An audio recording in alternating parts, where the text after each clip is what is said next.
భరద్వాజ గారు, ఇప్పుడు ఒక ఇష్యూ ఒకటి రైజ్ అయింది నిన్నటి నుంచి. ఎప్పుడైతే లైలా ఫంక్షన్ జరిగిందో, లైలా ఫంక్షన్ తర్వాత నుంచి ban Laila cinema, Vishwasen cinema Laila ban అని చెప్పేసి హ్యాష్ట్యాగ్ ఒకటి ట్రెండ్ చేస్తున్నారు వైసీపీ. ఏంటి అక్కడ మీరు విన్నారా? పృథ్వీ మాట్లాడిన మాటలు, చిరంజీవి గారి స్పీచ్ అంతా విన్నారా?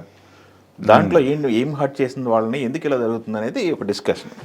అంటే చిరంజీవి గారి పట్ల తొలి దశలో చాలా గౌరవంగానే వ్యవహరించారు. అయితే మధ్యలో ఒకసారి ఆయన వాల్తేరు వీరయ్య 200వ రోజు సెలబ్రేషన్ సందర్భంగా అంబటి రాంబాబు టార్గెట్ చేస్తూ 2 మాటలు మాట్లాడేటప్పుడు ఏమన్నారంటే, అయ్యా మీరు పోలవరం ప్రాజెక్టు ఇలాంటి పెద్ద విషయాల మీద దృష్టి పెట్టండి, సినిమాల మీద బ్రహ్మాస్త్రం ఎందుకు మీకు, పిచ్చిక మీద బ్రహ్మాస్త్రం ఎందుకు అన్నాడు ఆయన. ఆ టైంలో చిరంజీవిని టార్గెట్ చేసి ట్రోల్ చేశారు. అది మొదలు. ఆ తర్వాత ఆయన జనసేనని సపోర్ట్ చేయటము, అలాగే విరాళం ప్రకటించటము, ఈ వ్యవహారాల మీద కూడా ఆయన మీద ట్రోలింగ్ జరిగింది. టోటల్గా ఆయన కొంత ఆ ప్రమాణ స్వీకారానికి హాజరు కావటము, ఈ వ్యవహారాలు వీటన్నిటిలోనూ ఆయన కొంత నెగిటివ్గా ఉన్నాడు. కూటమికి అనుకూలంగాను వైసీపీకి వ్యతిరేకంగాను ఉన్న సందర్భంలో ఉన్నట్టుగా వీళ్ళు భావించి, పొలిటికల్గా ఎవరైనా ఎవరి నిర్ణయం అయినా తీసుకోవచ్చు, ఆ నిర్ణయాన్ని గౌరవించాలి తప్ప దాడి చేయకూడదు. ఆ దాడి చేయటం అనే కల్చరే కరెక్ట్ కాదు. ఆ రోజున ఏం జరిగిందో మళ్ళీ ఇప్పుడు అదే జరుగుతోంది.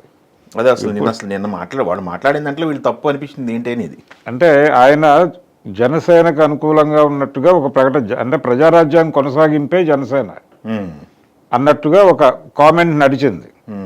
సో ఆయన పాత స్టాండ్లోనే ఉన్నాడు అన్న పద్ధతిలో పాత ట్రోల్సే తీసి దాడి మొదలుపెట్టారు. అదే మర్చిపోయారు. ఆడియో నుంచి జనసేన జై జనసేన వస్తే జై జనసేన స్పందించాడు, జై జనసేన అన్నట్టున్నాడు, రియాక్ట్ అయ్యాడు. ఆ రియాక్షన్స్ అవన్నీ వాళ్ళకి నచ్చలేదు. 17 ఏళ్ళు అయిపోయినాము కదా. ఆ టైంలో నాతో పరిచయం, ప్రజారాజ్యంలో ఆయన ఉండి ఆయన ఒక రాజకీయగా జై జై జై జనసేన, ప్రజారాజ్యం మారిపోయింది.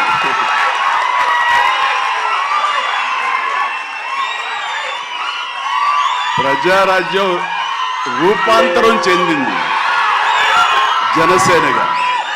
I'm very happy. నచ్చాలని రూల్ ఏం లేదు.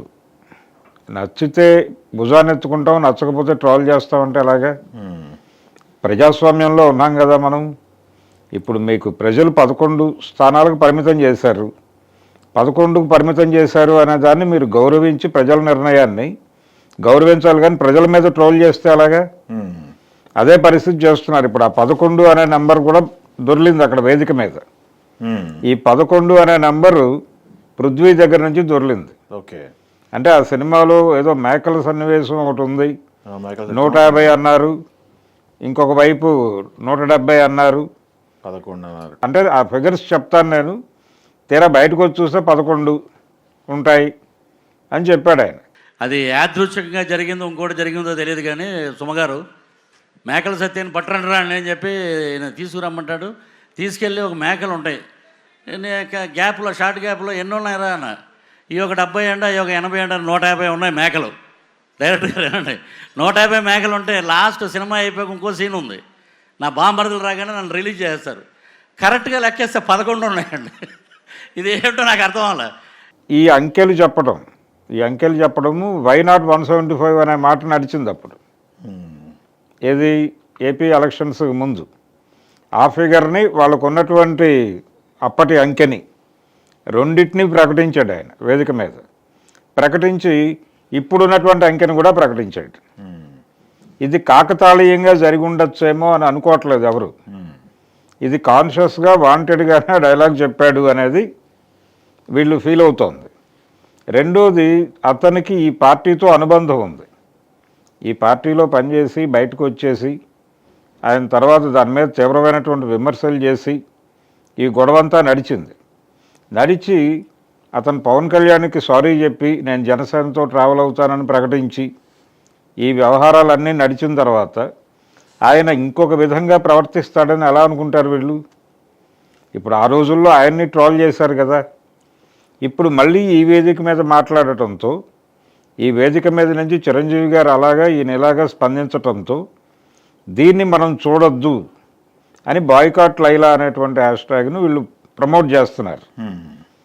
అంటే దీన్ని పొలిటికల్ వార్గా ఎందుకు మారుస్తున్నారు, సినిమా గొడవని పొలిటికల్ వార్గా ఎందుకు మారుస్తున్నారు అంటే అభిప్రాయాలు చెప్పడం తప్పని అంటున్నారా మీరు? అభిప్రాయాలు వినాలి.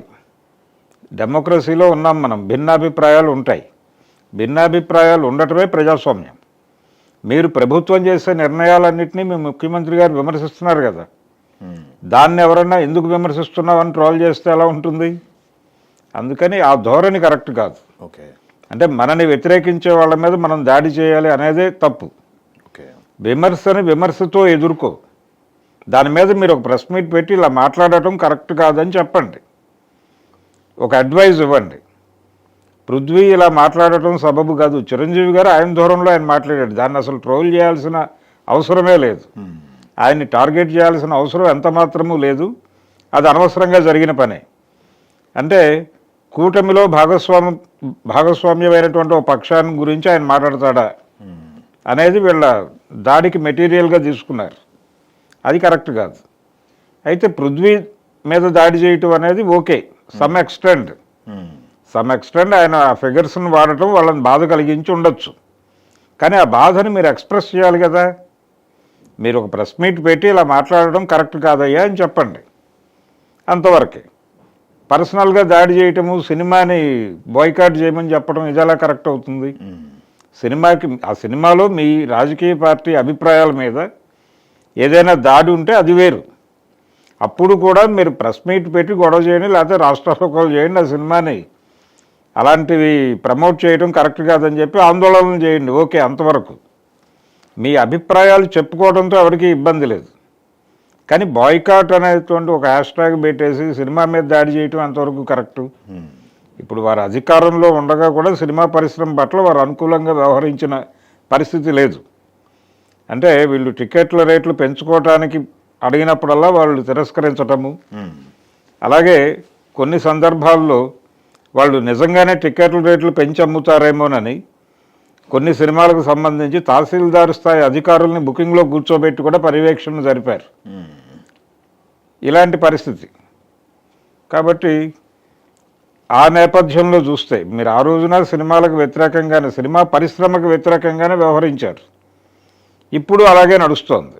ఇది మీరు మారినట్టుగా ప్రజలు అనుకోవాలి కదా. రేపు పొద్దున్న మళ్ళీ మిమ్మల్ని ఎన్నుకోవాలంటే గతంలో ఈ విధానాలను అనుసరించడం వల్ల మీకు 11 వచ్చినాయి.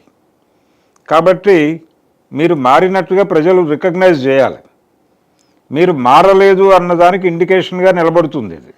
ఈ బాయ్కాట్ లైలా అనే మాట, మీరు మారలేదు, ఇప్పటికే అదే ధోరణితో ఉన్నారు అనేది జనాల్లో రిజిస్టర్ అయితే ప్రమాదం కదా, మీ రాజకీయ భవిష్యత్తుకు ప్రమాదం కదా.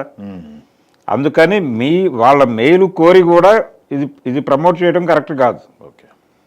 అందుకని ఇమ్మీడియట్గా ఈ ప్రాపగాండా ఆపేసి అసలు మీరు ప్రెస్ మీట్ ఒకటి పెట్టండి. మీ అధికార ప్రతినిధులు ఉన్నారు కదా పార్టీకి, ఆ అధికార ప్రతినిధులతో ఒక ప్రెస్ మీట్ పెట్టించి మీకు ఎక్కడైతే హర్ట్ అయ్యారో దాని మీద మాట్లాడండి. పృథ్వీ ఇలా మాట్లాడటం సబబు కాదు నీకు, అలాగే సినిమా వేదికల మీద రాజకీయాలు మాట్లాడటం తగునా చిరంజీవి గారు అని చెప్పి మీరు మాట్లాడండి, తప్పేం లేదు దానిలో. కానీ సినిమాని బాయ్కాట్ చేయమని అడిగే రైట్ మీకు ఎక్కడుంది? సినిమాకి ఆ రోజు జరిగినటువంటి ఈవెంట్కి అక్కడ జరిగిన ప్రసంగాలకి ఏమిటి లింకు? అందుకని ఈ ధోరణి కరెక్ట్ కాదు. ఈ ధోరణి ఏంటంటే బ్యాడ్గా తీసుకెళ్తుంది. మళ్ళీ మీలో మార్పు వచ్చిందని అనుకుంటే కదా రేపు పొద్దున్న 4 ఓట్లు పడేది మీకు. మళ్ళీ దాన్ని కూడా చెడగొట్టుకుంటే అలా కరెక్ట్ కాదు కదా అది. అందుకని మారాలి. ఆ మార్పు జనాలకు రిజిస్టర్ కావాలి. అది రిజిస్టర్ కాకుండా బిహేవ్ చేస్తే మళ్ళీ ఇదే ఫిగర్ రిపీట్ అయ్యే అవకాశం ఉంటుంది.